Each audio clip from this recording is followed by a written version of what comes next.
খবর পড়ছে লাউয়াছড়া ন্যাশনাল পার্কের কবরস্থান থেকে অতিরিক্ত গরমের কারণে বাংলাদেশে হাঁস মুরগি তারা ডিম পাড়া বন্ধ করে দিয়েছে। গরমে তাদের ডিমের জলি নষ্ট হয়ে গেছে, তারা কোনোদিন আর ডিম পারবে না। বাংলাদেশ সরকার বলেছে এলাকার যত ডিম ব্যবসায়ী আছে আপনারা কোনোদিন আর ডিমের ব্যবসা করতে পারবেন না।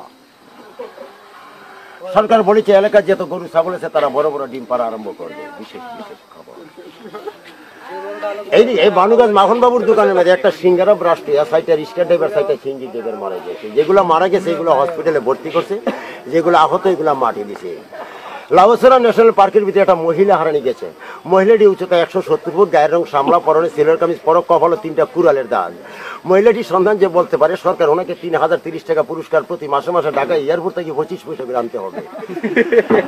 বিশেষ বিশেষ খবর লাউয়াছড়া ন্যাশনাল পার্কের ভিতরে যত বুড়া মানুষ আছেন আজকে দিনের ভিতরে বিয়ে শাদীর কাম শেষ করেন, আগামীকালকে আর বিয়ে শাদী করতে পারবেন না। বানুগাছ রেল স্টেশন জয়ন্তিকা গাড়িটি দাঁড়ানোর সাথে সাথে ডেঙ্গু মশার লাচ্ছি মেরে 3টা কম্পার্টমেন্ট লাইন থেকে আউট করে ফেলেছে। এই কম্পার্টমেন্টের ভিতরে 12,000 মশা 12,000 টেলিপোকা আছিল বলে আশা করা যাচ্ছে এবং ইঞ্জিনটি চুরি হয়েছে। আদমপুর সাদার বান্দাবির পকেটে ইঞ্জিনটি পাওয়া গেছে। দলাই নদীর উপরে পানির উপরে আগুন লাগিয়া পানি জ্বলিয়া সরকার মাছের কোনো ক্ষতিগ্রস্ত হয় না বলে কমলগঞ্জের সংবাদদাতা বলেছেন।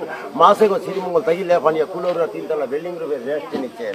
আবহাওয়ার পূর্বাভাস উত্তর দক্ষিণ অঞ্চলে কিলোমিটার বেগে বানুগাছ ছাড়িয়া সংখ্যানামাটি লাগা মনুলংলা কোলোরা বাটরা চকমন বড়সল মাঝগাঁও বেচিমু কোরারু মুগলাবাদা দাউদাবাদ সিলেট সাতো জয়ন্তা হাওড়া মুম্বাই কাশ্মীর ভারত আসাম গুয়াহাটির উপরে দিয়া গজবি হাওয়া